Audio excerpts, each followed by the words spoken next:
এখন আমার সার্ভিসিং চলছে গাড়ি। তো যাই হোক, এই গাড়িটা নিয়ে আমি কিন্তু সবাই জানেন আপনারা, এই গাড়িটা নিয়ে আমি জিমও যাই, অনেক সময় বিজনেসের ক্ষেত্রেও আমাকে ছুটতে হয়। তো সেটা ঠিক রাখতে হবে, কারণ যেহেতু গাড়িটা নিয়ে এদিকে ওদিক ছোটাছুটি ব্যাপার, তো মাঝে মাঝে এরও কাজকর্ম করাতে হবে, দেখতে হবে, গাড়ির সার্ভিসিং এগুলো দেখতে হয়। আর আজকে আমি রেস্ট ডেতেই আছি, আজকে আমি কাজে বেরোতে পারিনি। চলো দেখা হচ্ছে আবার জিমে।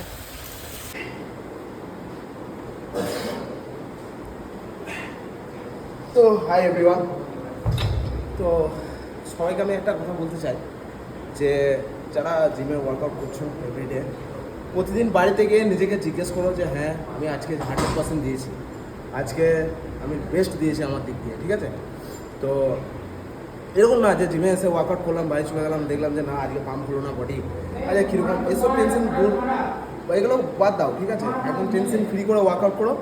আর প্রত্যেকে আমি বলবো যে জিমে এসো। আর দ্বিতীয় কথা হচ্ছে প্রত্যেক দিন এভরিডে নিজেকে ওটাই রাখতে হবে যে হ্যাঁ আমি আজকে বেস্ট দিয়েছি, আজকে আমার দিক দিয়ে আমি 100% দিয়েছি।